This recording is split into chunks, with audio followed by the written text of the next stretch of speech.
टोमिनोस hello. क्या आप सबको पता है, जापान में एक बार एक ऐसा पोएम लिखा गया जिसके बाद उस राइटर की तुरंत मौत हो गई। और उसके बाद जिन लोगों ने भी उस पोएम को पढ़ा उनकी भी मिस्टीरियसली धीरे धीरे मौत हो गई। सो इस कहानी के लास्ट में उस पोएम से कुछ डिस्टर्बिंग लाइन मैं आपको दिखाने वाला हूँ। सो लास्ट तक जुड़े रहिए। सो ये कहानी शुरू होता है टोमिनोस से। टोमिनोस एक 15 साल का लड़का था और उसकी 2 बहन भी था, एक बड़ी बहन और एक छोटी बहन। लेकिन उसकी बहनों को टोमिनोस बिल्कुल भी पसंद नहीं था और इसीलिए दोनों बहन टोमिनोस को बहुत ही सताया करता था। और कभी उसकी बड़ी बहन टोमिनोस को डांटती तो कभी उसकी छोटी बहन उसके माँ बाप के सामने जाके टोमिनोस का बुराइयाँ करता और बदले में टोमिनोस को सज़ा दिलवाता। अब टोमिनोस काफ़ी परेशान हो चुका था।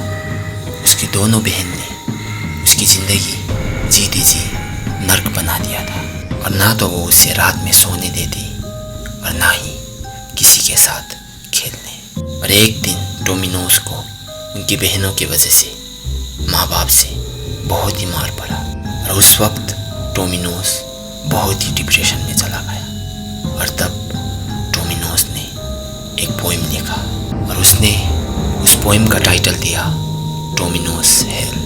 लेकिन ये बात उसकी बहनों को पता चल गया और जब उसकी बहनों ने ये पोएम पढ़ा तो वो लोग बहुत ही गुस्सा हो गया, क्योंकि इस पोएम में उसकी बहनों ने उसके साथ क्या किया ये सब जिक्र किया गया था और उसकी ज़िंदगी कैसे नर्क हो गया।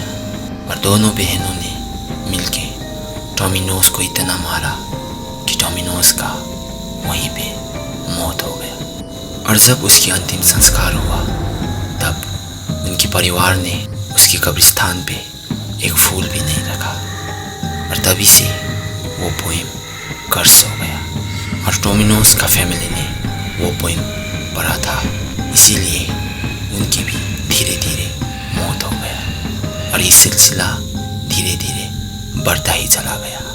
और जब इसकी वजह से जापान में ज़्यादा लोग मरने लगे तब सरकार ने इस पोएम को बैन कर दिया। लेकिन अभी भी गूगल पे आपको इस पोएम का इंग्लिश डब मिल जाएगा, लेकिन अपने रिस्क पे पढ़िएगा। तो ये है इस पोएम की क्रिप्पी 4 लाइन। अगर आप पोएम पढ़ने का एक्सपर्ट हो तो आप इस कहानी से इस पोएम को बड़े ही आसानी से समझ जाओगे। तो फ्रेंड्स, ऐसे ही मज़ेदार रियल हॉरर स्टोरी सुनने के लिए मेरे चैनल को लाइक और सब्सक्राइब करना मत भूलिएगा।